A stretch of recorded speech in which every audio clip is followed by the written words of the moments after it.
আসসালামু আলাইকুম, আমন্ত্রণ জানাচ্ছি মাই টিভি রাতের সংবাদে। আপনাদের সঙ্গে আছি আমি রাশিদ আলী। শুরুতেই জানাবো সংবাদ শিরোনাম। নানা সংকটেও দেশের অর্থনৈতিক স্থিতিশীলতা বজায় রাখায় প্রধানমন্ত্রী শেখ হাসিনার প্রশংসা করেছে গণমাধ্যম ব্লুমবার্গ। টানা চতুর্থ মেয়াদে নির্বাচিত হবার ইঙ্গিত। গ্যাস ও বিদ্যুতের বিল পরিশোধ না করলে সংযোগ বিচ্ছিন্নের নির্দেশনা প্রধানমন্ত্রীর। পদ্মা সেতুতে নয়, শিমুলিয়া ঘাট দিয়ে ঈদে পার হবে মোটরসাইকেল। ডিজিটাল নিরাপত্তা আইন ব্যক্তির নয় বরং অন্যায়ের বিরুদ্ধে বললেন আইনমন্ত্রী। প্রথম মামলার বিষয়টি সাংবাদিকদের পরিষ্কার করা উচিত ছিল, মন্তব্য তথ্যমন্ত্রী। বিএনপি কখনো এদেশের স্বাধীনতায় বিশ্বাস করে না বললেন ওবায়দুল কাদের। স্বাধীনতার পক্ষে শক্তিকে জয়যুক্ত করার আহ্বান জানান 14 দল নেতাদের। নির্বাচন নিয়ে ইসির সাথে বিএনপির বৈঠকে না বসার সিদ্ধান্ত কমিশনের প্রতি অনাস্থার বহিঃপ্রকাশ বললেন বিশ্লেষকরা।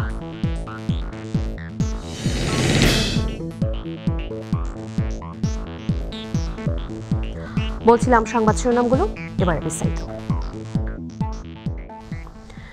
বিশ্বব্যাপী অর্থনৈতিক সংকটের মধ্যে সময়োচিত সংস্কার পদক্ষেপ নিয়ে দেশের অর্থনৈতিক স্থিতিশীলতা বজায় রাখার জন্য প্রধানমন্ত্রী শেখ হাসিনার প্রশংসা করেছে বিশ্বখ্যাত সংবাদ সংস্থা Bloomberg.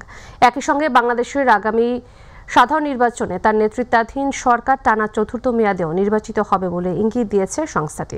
Atikur Rahman তিতাসের report.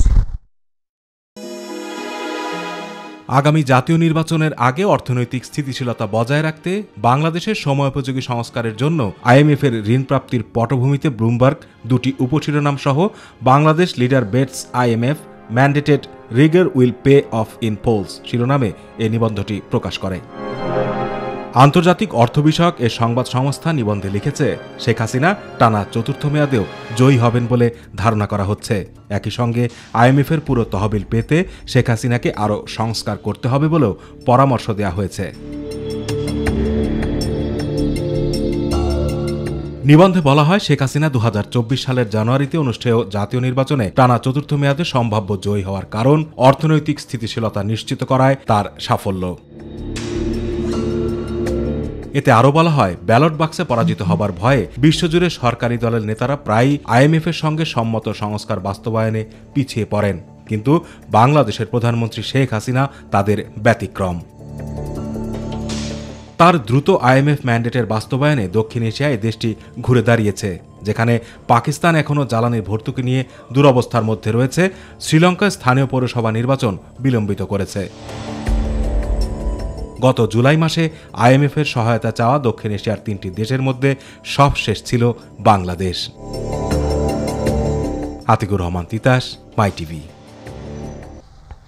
Gas ও বিদ্যুতের বিল পরিশোধ না করলে সরকারি কিংবা বেসরকারি যে কোনো প্রতিষ্ঠানের সংযোগ বিচ্ছিন্ন করার নির্দেশনা দিয়েছেন প্রধানমন্ত্রী শেখ হাসিনা। তথ্যটি জানিয়েছেন প্রধানমন্ত্রীর বিদ্যুৎ, জ্বালানি ও খনিজ সম্পদ বিষয়ক উপদেষ্টা ডক্টর তৌফিক ইলাহি চৌধুরী। রাজধানী বিদ্যুৎ ভবনে এক অনুষ্ঠানে তিনি বলেন, জ্বালানি খাতে রাশিয়া ইউক্রেন যুদ্ধের প্রভাব বেশি না পড়লে বিদ্যুৎ পরিস্থিতি এবার সহনীয় থাকবে। যুদ্ধের প্রভাব যদি বেশি না পড়ে জ্বালানির উপর, তাহলে ইনশাল্লাহ এই পরিস্থিতি এরকমই থাকবে, আমরা ম্যানেজ করে নিব।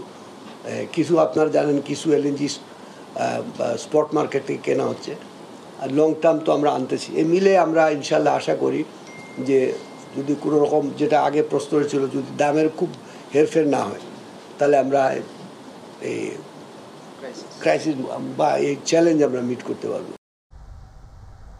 ঈদের আগের 3 দিন ও পরের 3 দিন ফেরি দিয়ে সাধারণ ট্রাক পারাপার বন্ধ থাকবে বলে জানিয়েছেন নৌ পরিবহন প্রতিমন্ত্রী খালিদ মাহমুদ চৌধুরী।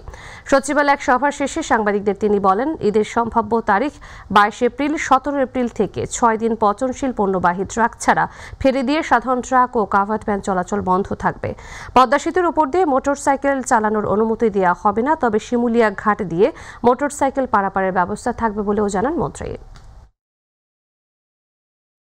ঈদের দিন এবং ঈদের আগে এবং পরে পচনশীল পণ্য ছাড়া বাকি সাধারণ ট্রাক, কাভার্ড ভ্যান বন্ধ থাকবে।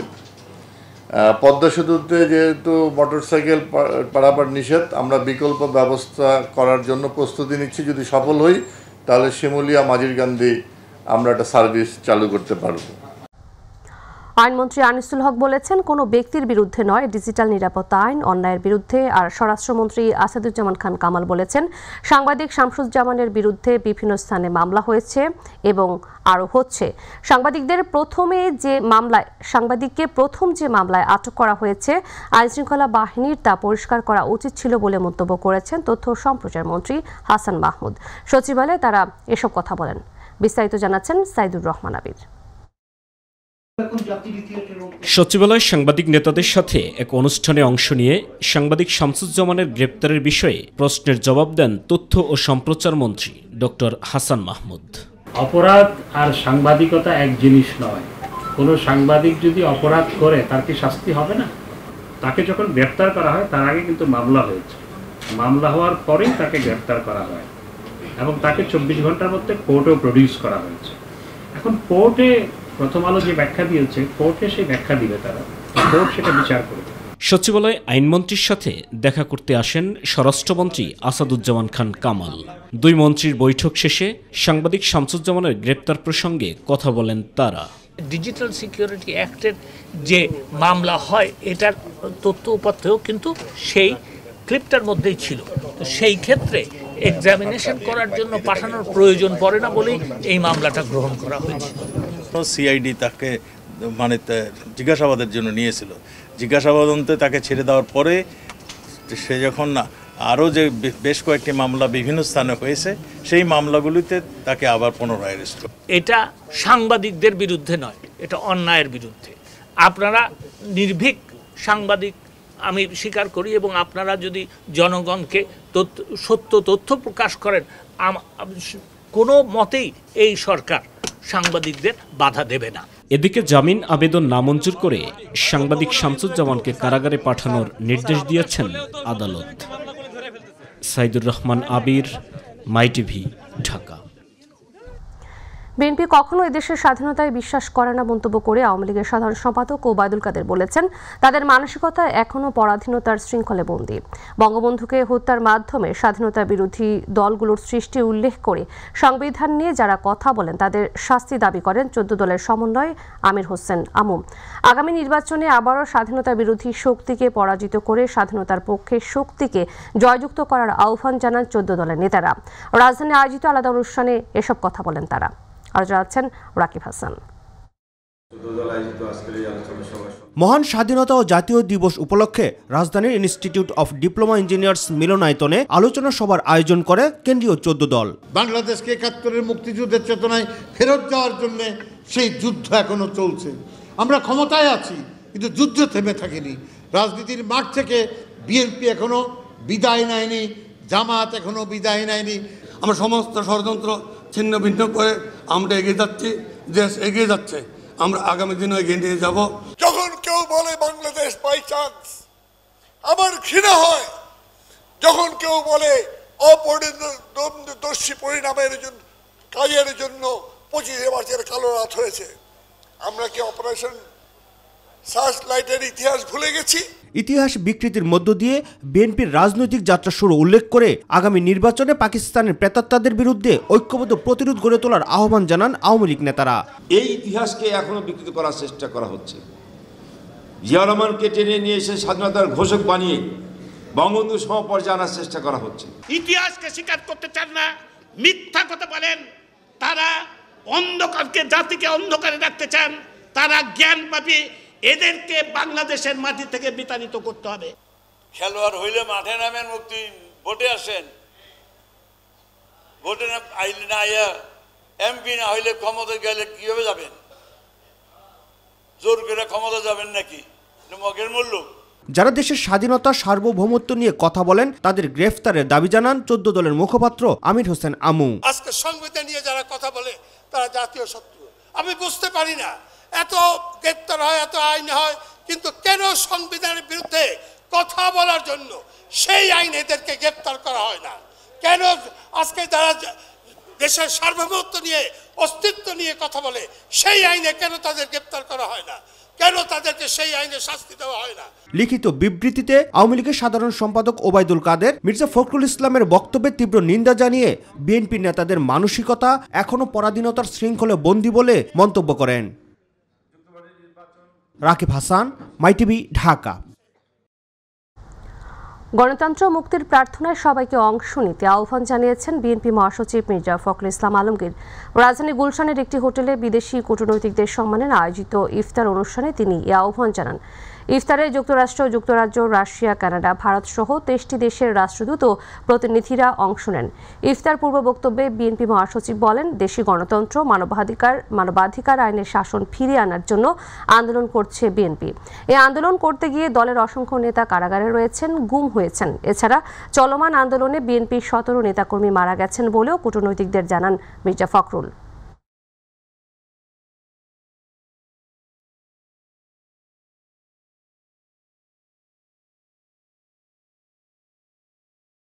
Let us pray for freedom, democracy, peace and prosperity for the people of the world, especially for democracy-loving people of Bangladesh. আগামী দ্বাদশ জাতীয় সংসদ নির্বাচন নিয়ে বিএনপিকে অনানুষ্ঠানিক চিঠির মাধ্যমে সংলাপের আহ্বান জানিয়েছিল নির্বাচন কমিশন। কিন্তু বিএনপির আলোচনায় না বসার সিদ্ধান্ত ইসির প্রতি অনাস্থার বহিঃপ্রকাশ বলে মনে করছেন স্থানীয় সরকার ও নির্বাচন বিশ্লেষক বদিউল আলম মজুমদার। নির্বাচনী রোডম্যাপ ঘোষণার পর একটি দেশের উন্নয়নের স্বার্থে নির্বাচন কমিশন সংলাপ আহ্বান করতে পারে বলে অভিমত এই নির্বাচন বিশ্লেষকের। আবু সাইদ অপুর বিশেষ রিপোর্ট। বর্তমান নির্বাচন কমিশন শপথ গ্রহণের পর থেকে অবাধ, সুষ্ঠু, নিরপেক্ষ নির্বাচন উপহার দেওয়ার প্রতিশ্রুতি দিয়ে আসছিল। প্রতিশ্রুতি বাস্তবায়নে গাইবান্ধা 5 আসনের উপনির্বাচন বন্ধ করে বেশ আলোচনায় এসেছিল কাজী হাবিবুল আউয়াল কমিশন। এরপর নির্বাচনী প্রক্রিয়া সম্পন্ন করতে রোডম্যাপ ঘোষণাসহ ইভিএম পদ্ধতির ব্যবহার নিয়ে বেশ সরব হয়ে ওঠে নির্বাচন কমিশন। সিসিটিভি পর্যবেক্ষণের মাধ্যমে বেশ কয়েকটি পৌর ও সিটি নির্বাচন করে বেশ আলোচনায় আসে নির্বাচন কমিশন। এরপর শুরু হয় বিভিন্ন রাজনৈতিক দলের নিবন্ধন প্রক্রিয়া। যদিও শুরু থেকে বিএনপি তত্ত্বাবধায়ক সরকার ইস্যুতে নির্বাচনে অংশ না নেওয়ার কথা বলে আসছিল কমিশন গঠনের পর থেকেই। যদিও ক্ষমতাসীন আওয়ামী লীগ এই নির্বাচন কমিশনের অধীনে একটি অবাধ, সুষ্ঠু, নিরপেক্ষ নির্বাচনের আশাবাদ ব্যক্ত করে আসছিল শুরু থেকেই। সুষ্ঠু নির্বাচনে শেখ হাসিনা হারবেন না, হারাতে পারবে না, সেজন্য তারা ষড়যন্ত্রের পথ বেছে নিয়েছে। কিন্তু হুট করে বিএনপিকে দেয়া নির্বাচন কমিশনের সংলাপ প্রত্যাখ্যান করে বিএনপি। বর্তমানের মূল রাজনৈতিক সংকট নির্বাচনকালীন সরকারের বিষয়টি নিষ্পত্তি না হওয়া পর্যন্ত নির্বাচন কমিশনের সঙ্গে কোনো আলোচনা অথবা সংলাপ ফলপ্রসূ হবে না এবং তা হবে অর্থহীন। আর এদিকে সমালোচনা ঝড় ঠেকাতে আয়োজিত সংবাদ সম্মেলনে বিষয়টি স্পষ্ট করেন প্রধান নির্বাচন কমিশনার কাজী হাবিবুল আউয়াল। বিএনপির মতো একটি দলকে নির্বাচনে আনতে পারলে ভালো হয়। আমরা বলেছি আপনাদের যে কৌশল, সেই কৌশলের উপর আমাদের কোনো রকম মন্তব্য থাকবে না। তবে বিএনপির এই প্রত্যাখ্যানের বিষয়টিকে কিভাবে মূল্যায়ন করছেন স্থানীয় সরকার ও নির্বাচন বিশ্লেষক বদিউল আলম মজুমদার। বিএনপি তো বলেই আসছে যে তারা এই নিয়ে আলোচনা করতে আগ্রহী না, তাদের ইস্যুই হলো নির্বাচনকালীন সরকার। এ তো হুট করে নয়, এ তো আগেও তারা প্রত্যাখ্যান করেছে, আগেও তারা এটা অস্বীকার করেছে, এবারও করেছে। এটা রাজনৈতিক দলের মধ্যে একটা সমঝোতা হইতে হবে নির্বাচনকালীন এমন একটা সরকার যেটা সবার জন্য সম সুযোগ সৃষ্টি করে। তবে সবকিছু ছাপিয়ে সব দলের সাথে আলোচনা সাপেক্ষে একটি অবাধ, সুষ্ঠু, নিরপেক্ষ, অর্থবহ নির্বাচন করা সম্ভব বলে মনে করেন জনিপপের চেয়ারম্যান ও নির্বাচন বিশ্লেষক ডক্টর নাজমুল হাসান কলিমুল্লাহ। মনে করি যে একটি অবাধ, সুষ্ঠু, নিরপেক্ষ এবং অন্তর্ভুক্তিমূলক নির্বাচন যদি আয়োজন করা যায় তাহলে রাজনৈতিক সংকটের অবসান ঘটবে এবং নির্বাচনের ফলাফল সবার কাছে গ্রহণযোগ্য বলে বিবেচিত হবে। আবু সাইদ অপু, মাইটিভি, ঢাকা। ঈদ বাজারের খবর।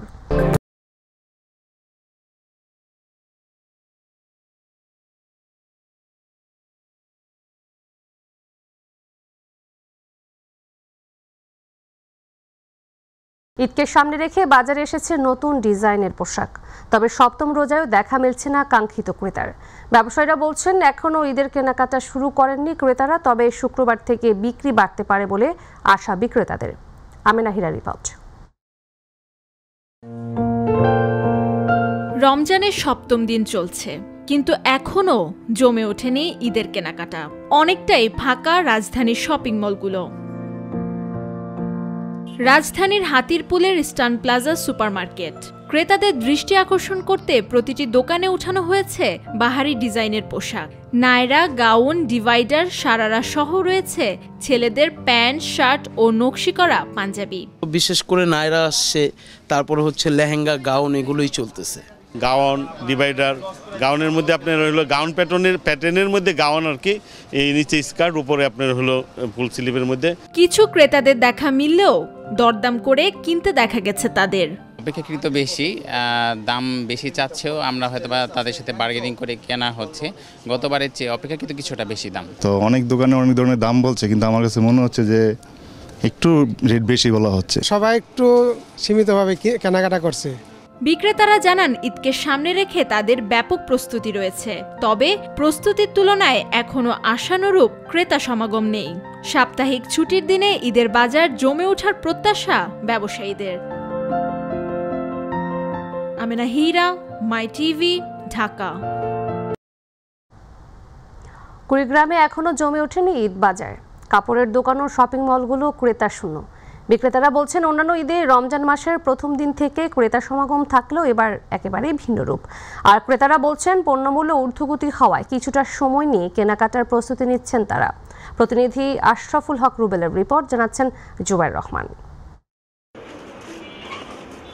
ঈদ মানেই নতুন কিছু কেনাকাটা, বিশেষ করে নতুন পোশাক। প্রতি বছর রমজানের প্রথম দিন থেকেই কাপড়ের মার্কেটগুলোতে ক্রেতাদের সমাগম দেখা গেলেও এবার ক্রেতা শূন্য।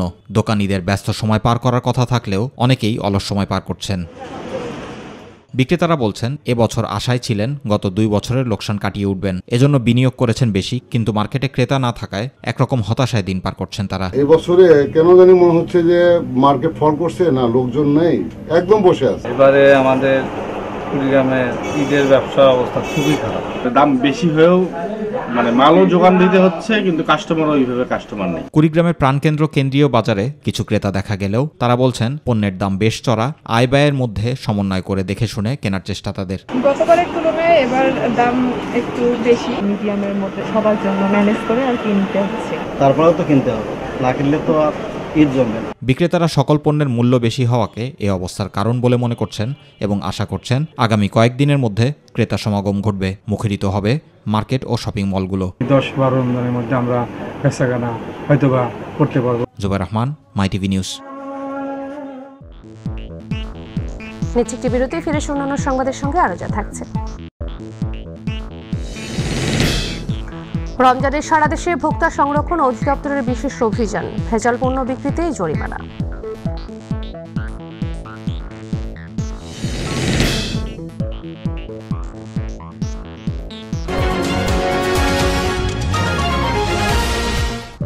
বিরতির পর স্বাগত আরো একবার, আপনারা দেখছেন মাই টিভি রাতের সংবাদ। সারা দেশে পবিত্র রমজান মাস উপলক্ষে ভোক্তা সংরক্ষণ অধিদপ্তরের বিশেষ অভিযান পরিচালিত হয়েছে। এ সময় কাঁচা বাজার, হোটেল, মুদির দোকান সহ বিভিন্ন প্রতিষ্ঠানে অভিযান পরিচালনা করা হয়। অভিযানে ভেজাল পণ্য বিক্রির দায়ে বিভিন্ন প্রতিষ্ঠানকে জরিমানা করা হয়। প্রতিনিধিদের তথ্যচিত্রে এসএম হামিমের রিপোর্ট। পবিত্র রমজান মাস উপলক্ষে নিয়মিত বাজার মনিটরিংয়ের অংশ হিসেবে চট্টগ্রামের সাতকানিয়ায় বিভিন্ন দোকানে অভিযান চালিয়েছেন ভ্রাম্যমাণ আদালত। উপজেলার কেরানীহাট বাজারে এ অভিযান পরিচালনা করেন উপজেলা নির্বাহী অফিসার ফাতিমাতুজ জোহরা। এ সময় বিভিন্ন দোকান ও তরমুজের আড়তে পণ্যের দাম ও মূল্য তালিকা যাচাই করা হয়। মূল্য তালিকা না থাকায় এবং দোকানের বাইরের সড়কের উপর তরমুজ ও মালামাল রাখার অপরাধে 6টি মামলায় 41,000 টাকা জরিমানা করা হয়। কক্সবাজারের দ্রব্যমূল্য নিয়ন্ত্রণে রাখতে অভিযানে নেমেছে জেলা প্রশাসন। কক্সবাজার জেলা প্রশাসনের নির্বাহী ম্যাজিস্ট্রেট মাহবুবা মোনার নেতৃত্বে শহরের বড়বাজার এলাকায় অভিযান পরিচালনা করা হয়। অভিযানে ভেজাল পণ্য বিক্রি করার কারণে এক ব্যবসায়ীকে 5,000 টাকা জরিমানা করা হয়েছে। বাজার নিয়ন্ত্রণে যশোর ভোক্তা সংরক্ষণ অধিদপ্তরের বিশেষ অভিযান পরিচালনা হয়েছে। দুপুরে খাজুরা বাজারে হোটেল, রেস্তোরাঁ ও মুদির দোকানে পচাবাসি ও ভেজাল খাবার রাখার অপরাধে মায়ের দোয়া রেস্টুরেন্ট সহ 2টি প্রতিষ্ঠানকে 13,000 টাকা জরিমানা করা হয়। ভোক্তা সংরক্ষণ অধিদপ্তরের সহকারী পরিচালক ওয়ালিদ বিন হাবিব এ অভিযান পরিচালনা করেন। মাছ, মাংস সহ নিত্য প্রয়োজনীয় পণ্যের মূল্য সঠিক রাখতে ঝালকাঠিতে বাজার মনিটরিং করেছে জেলা প্রশাসন। শহরে প্রধান বাজার, আড়তদার পট্টি, কালীবাড়ি সহ বিভিন্ন স্থানে বাজার দর মনিটরিং করা হয়। মনিটরিং কমিটি বিভিন্ন দোকানে গিয়ে পণ্যের সঠিক মূল্য তালিকা টানানোর নির্দেশ দেন। এ সময় উপস্থিত ছিলেন ঝালকাঠির অতিরিক্ত জেলা প্রশাসন, অতিরিক্ত পুলিশ সুপার, সদর উপজেলা নির্বাহী কর্মকর্তারা। SM হামিম, মাই টিভি, নিউজ ডেস্ক। আড়াই মাসেও সব নতুন বই পায়নি মৌলভীবাজারের প্রাথমিক ও মাধ্যমিক বিদ্যালয়ের শিক্ষার্থীরা। বছরের প্রায় 3 মাসে কেটে গেলেও বই না পাওয়ায় দুশ্চিন্তার শিক্ষার্থী ও অভিভাবকরা। ইন্টারনেট থেকে ডাউনলোড করে শিক্ষার্থীদের পাঠদান দিচ্ছেন শিক্ষকরা। প্রতিনিধি সঞ্জয় কুমার দের রিপোর্ট, জানাচ্ছেন শামস সাবির উচ্ছ্বাস। বছরের প্রথম দিনে কয়েকটি নতুন বই হাতে পেলেও 3 মাস পরও মৌলভীবাজার জেলার অধিকাংশ স্কুলগুলোতে প্রথম, দ্বিতীয় ও নবম শ্রেণীর শিক্ষার্থীদের কাছে পৌঁছায়নি সবগুলো বই। প্রথম ও দ্বিতীয় শ্রেণীর শিক্ষার্থীরা একটি করে নতুন বই পেয়েছে, আর নবম শ্রেণীর শিক্ষার্থীদের হাতে এখনও তুলে দেওয়া হয়নি বাংলা, ইংরেজি, গণিত এবং ধর্মশিক্ষা সহ মানবিক ব্যবসা শিক্ষা বিষয়ের বই। না পাওয়া বইগুলো ইন্টারনেট থেকে ডাউনলোড করে শিক্ষার্থীদের সব বিষয়েই পাঠদান দেওয়ার চেষ্টা করছেন শিক্ষকরা। যেহেতু আমরা বই পাই নাই, তো আমরা নেট থেকে প্রিন্ট করছি, ওইটা থেকে আমরা বাচ্চাদেরকে দিচ্ছি। প্রথম এবং দ্বিতীয় শ্রেণী একটি করে বই দেওয়া হয়েছে, বাকিগুলো এখনো পায় নাই ছাত্ররা। 9 আর্টসের এবং কমার্সের বই আমরা পাইনি। আমার 40টা বাচ্চা, এর মধ্যে 12 সেট বই দেওয়া হয়েছে। শিক্ষার্থীরা বলছেন সবগুলো বই এখন পর্যন্ত না পাওয়ায় ক্ষতি হচ্ছে তাদের পড়ালেখার। সামনে পরীক্ষায় কিভাবে অংশ নেবেন এ নিয়ে দুশ্চিন্তায় পড়েছেন অভিভাবকরাও। দুইটা বই পাইছি না, গণিত আর বাংলা পাইছি। একটা বই পাইছি, আমি যদি আরো 2টা বই পাইতাম আমি অনেক খুশি হইলাম। বাংলা বই, ইংলিশ, গণিত, ইসলাম শিক্ষা বই, এইগুলা কয়েকটা বই আমরা এখনো পাই নাই। আমার মেয়ে 3য় শ্রেণীতে পড়ে, আমার মেয়ে মাত্র একটা বই পাইছে। দ্রুততম সময়ে প্রথম ও দ্বিতীয় শ্রেণীর সকল শিক্ষার্থীদের হাতে বই তুলে দেওয়া হবে বলে জানিয়েছেন জেলা প্রাথমিক শিক্ষা কর্মকর্তা। বিভাগীয় বাফার স্টক এবং আশেপাশের জেলা থেকে 50% বই আমরা সংগ্রহ করেছি। আশা করি আমরা দ্রুততম সময়ে আমরা এই বইগুলো নিয়ে শিক্ষার্থীদের মাঝে বিতরণ করব। জেলা প্রাথমিক শিক্ষা কর্মকর্তা জানান, মাধ্যমিক শিক্ষার্থীদের জন্য বইয়ের চাহিদা অনুযায়ী বই না পাওয়ায় এই সংকট সৃষ্টি হয়েছে। 9-এর মূল বইগুলো না পাওয়ার কারণে একটা সমস্যা হচ্ছে। এটা আসলে আমাদের সবারই বিবেচনায়, ঊর্ধ্বতন কর্তৃপক্ষের বিবেচনায় আছে। আমরা যত দ্রুত সম্ভব এটা আমরা সমস্যাটা সমাধান করার চেষ্টা করব। ঘাটতি পূরণে প্রতিদিনই ঊর্ধ্বতন কর্মকর্তাদের সঙ্গে যোগাযোগ করা হচ্ছে। দ্রুত সময়ে সমস্যা সমাধান হবে বলে মনে করছেন সংশ্লিষ্টরা। শামস তাবরিজ উচ্ছ্বাস, মাই টিভি, নিউজ ডেস্ক। নিচে একটি বিরতি, ফিরে এসে আরো যা থাকছে। পাকিস্তানের অর্থনৈতিক সংকট গভীর থেকে গভীরতর। মুদ্রাস্ফীতি পৌঁছেছে 47%।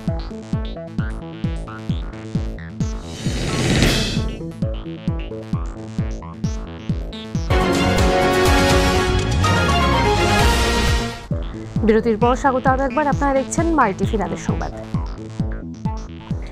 রমজান মাসে সাশ্রয়ী মূল্যে সারা দেশে পণ্য বিক্রয় কার্যক্রম শুরু করেছে Bashundhara food and beverage industries limited. বৃহস্পতিবার রাজধানীর টিসিবি ভবন এবং সচিবালয় ভবন, এই দুইটি স্থানে এই বিক্রয় কার্যক্রম উদ্বোধন করা হয়।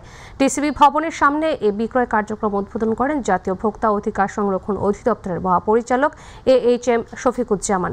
প্রতিদিন রাজধানীর 2টি স্থান সহ 8টি বিভাগীয় শহরে মোট 10টি স্থানে ট্রাকের মাধ্যমে তেল, আটা, গুঁড়া মশলা ও অন্যান্য পণ্য সামগ্রী বিক্রি করবে।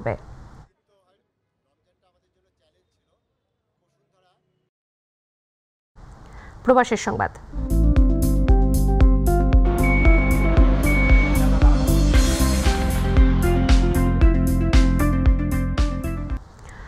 সংযুক্ত আরব আমিরাতের দুবাইয়ে ইফতার ও দোয়া মাহফিল অনুষ্ঠিত হয়েছে। আল হারামাইনের চেয়ারম্যান মাহাতাবুর রহমান নাসিরের বাসভবনে এর আয়োজন করা হয়।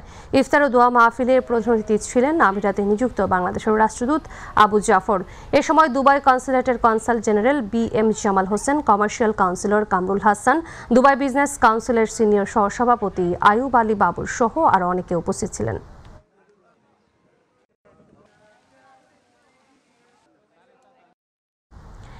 এবারে রমজান মাস জুড়ে বিশেষ আয়োজন কটন হাউস, ফুড হাউস ও গোল্ডেন সার্ভিসের সৌজন্যে বিশ্বনবীর পথে।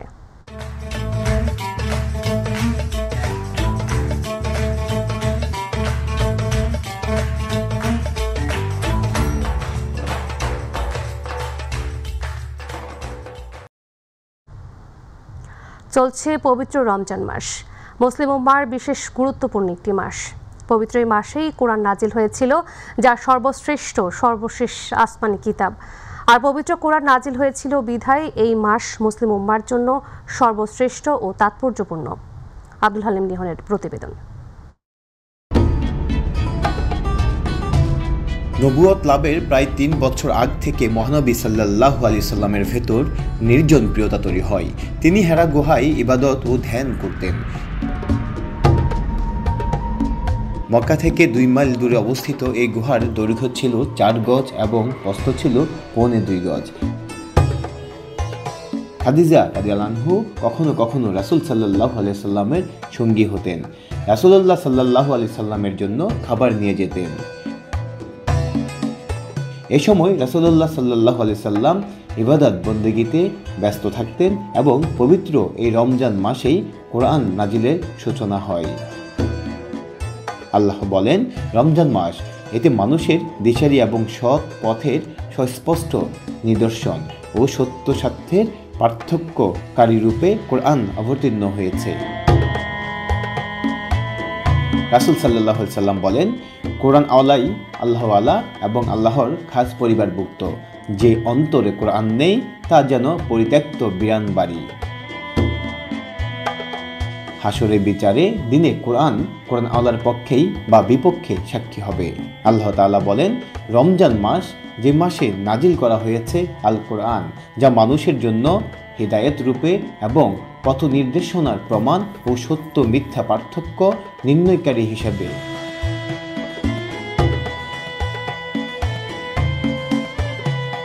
Abdul Halim Nihon, by TV, Saudi আরব। আন্তর্জাতিক সংবাদ।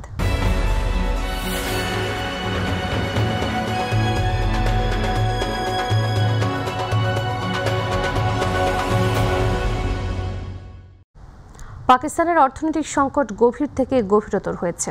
দেশটির সরকারি সংস্থার পক্ষ থেকেই জানানো হয়েছে, মুদ্রাস্ফীতির হার বাড়তে বাড়তে 47% পৌঁছেছে। এরই মাঝে পাকিস্তানের পাঞ্জাব প্রদেশের সরকারি বিতরণ কেন্দ্রে থেকে বিনামূল্যে আটা নিতে গিয়ে পদদলিত হয়ে 2 জনের মৃত্যু হয়েছে। এছাড়াও হুড়োহুড়ি ও পদদলনের ঘটনায় আরও 56 জন আহত হয়েছেন। সংবাদের শেষ প্রান্তে আমরা, তবে যাবার আগে সংবাদ শিরোনামগুলো জানিয়ে দিচ্ছি আরও একবার। নানা সংকটেও দেশের অর্থনৈতিক স্থিতিশীলতা বজায় রাখায় প্রধানমন্ত্রী শেখ হাসিনার প্রশংসা করেছে গণমাধ্যম ব্লুমবার্গ। টানা 4র্থ মেয়াদে নির্বাচিত হবার ইঙ্গিত। গ্যাস ও বিদ্যুতের বিল পরিশোধ না করলে সংযোগ বিচ্ছিন্নের নির্দেশনা প্রধানমন্ত্রীর। পদ্মা সেতুতে নয়, শিমুলিয়া ঘাট দিয়ে ঈদে পার হবে মোটরসাইকেল। ডিজিটাল নিরাপত্তা আইন ব্যক্তির নয় বরং অন্যায়ের বিরুদ্ধে বললেন আইনমন্ত্রী। প্রথম মামলার বিষয়টি সাংবাদিকদের পরিষ্কার করা উচিত ছিল, মন্তব্য তথ্যমন্ত্রীর। বিএনপি কখনো এদেশের স্বাধীনতায় বিশ্বাস করে না বললেন ওবায়দুল কাদের। স্বাধীনতার পক্ষে শক্তিকে জয়যুক্ত করার আহ্বান 14 দলের নেতাদের। নির্বাচন নিয়ে ইসির সাথে বিএনপির বৈঠকে না বসার সিদ্ধান্ত, কমিশনের প্রতি অনাস্থার বহিঃপ্রকাশ বলছেন বিশ্লেষকরা।